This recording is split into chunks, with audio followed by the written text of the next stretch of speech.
It seems the fear of the US voters is getting to Donald Trump, driving him into despair as far as the Iran war is concerned. Let's first walk you through what's unfolded and then take you behind the scenes and decode for you what's been brewing. On the face of it, it was another day, another warning coming in from Donald Trump. But this one, according to him, is the last chance for Iran, or in his words, the country will face decapitation. That was the word he used.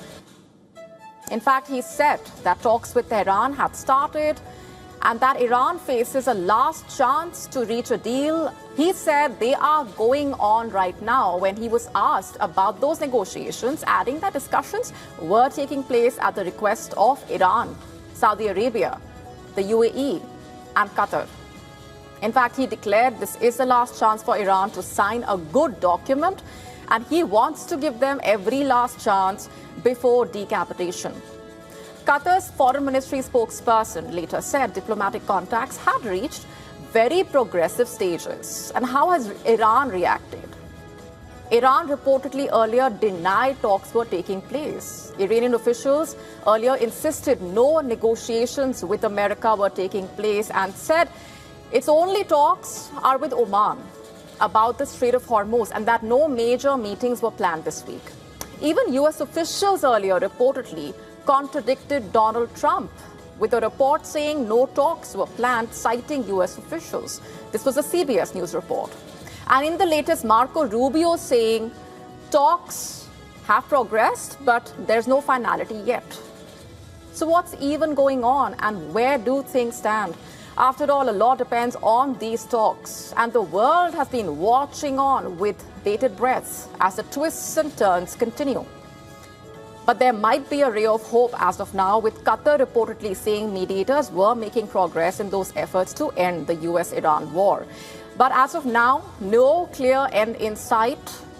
Israel's attacks in Gaza have also continued. Netanyahu has been rather tough to deal with. And the polls just keep adding to Trump's growing pile of troubles. Let's tell you more about how the Americans really feel as far as the Iran war is concerned. It's bad news for Donald Trump. Let's just take you through two key numbers, some of the many numbers that tell us more about what the Americans really say. According to this survey, 28% of the US adults approve of Trump's handling of the Iran war, only 28%. That's not all. 64% US adults say that the ongoing fighting is not worth the risks. That's a huge chunk, 64%. In fact, Trump's approval ratings have also been dipping. And that's not the only survey. After a spate of bad polls, President Trump has simply declared they were not true. Let's tell you more about what he has said. Reacting to the many polls, Trump declared, "My real polling numbers, not those made up by the fake news media, are the best they have ever been."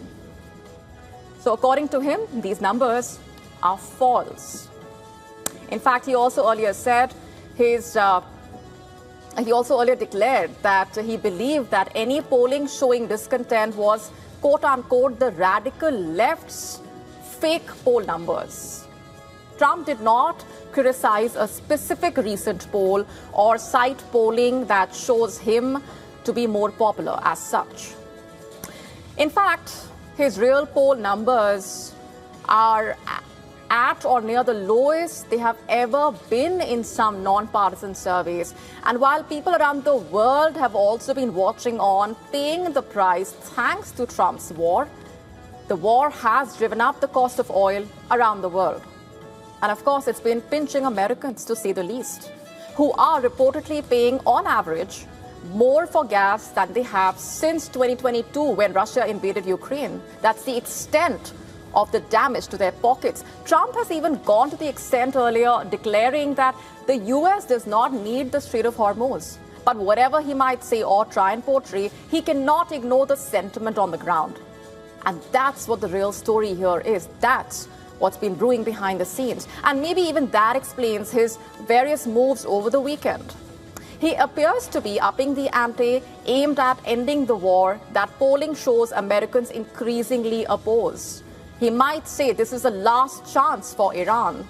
But will it work is the big question. Trump certainly hopes that it does. This war is increasingly unsustainable for Trump domestically on multiple levels.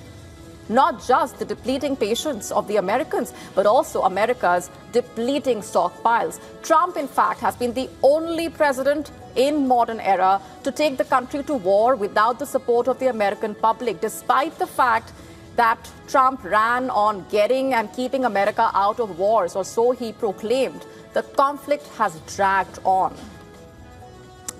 In fact, Trump has also dismissed the pains being experienced from the war, saying they are temporary. And as Republicans face that uphill battle as far as the midterm elections are concerned, even Trump's closest allies have intensified their calls for a clear end to the conflict. And questions have been mounting about the sustainability of the U.S. military campaign. The U.S. Army has reportedly used up much of its stockpile of highly accurate long-range missiles during the war. No wonder then, exasperated was the word used to describe Donald Trump, not by some opinion piece or some report, but by U.S. officials reportedly.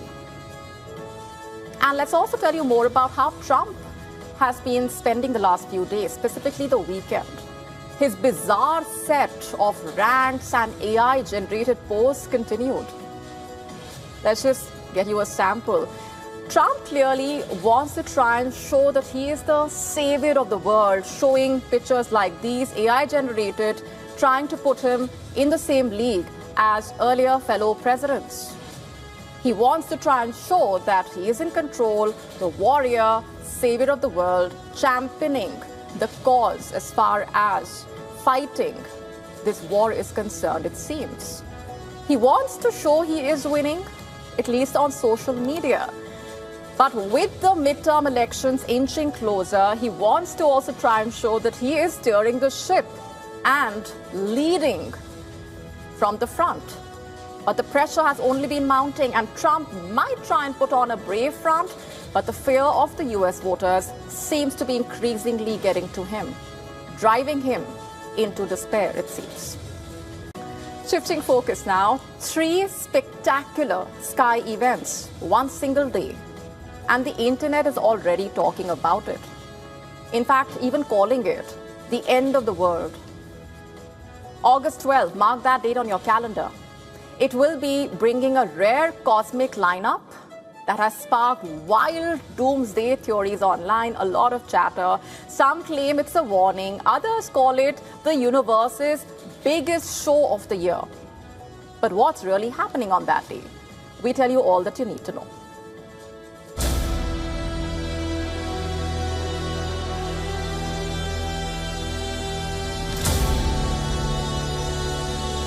A trinity of cosmic events on August 12th is being seen by many as an ominous warning to the world.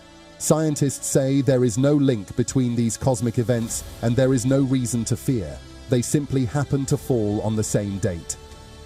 Even so, the combination of the spectacular cosmic events converging within hours of one another promises breathtaking views across different parts of the world.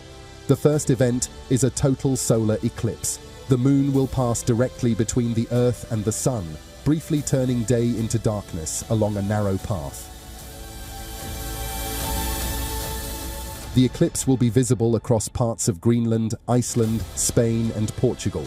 Western Iceland and northern Spain are expected to offer some of the best views, with the westernmost points of Iceland expected to experience the longest spell of darkness.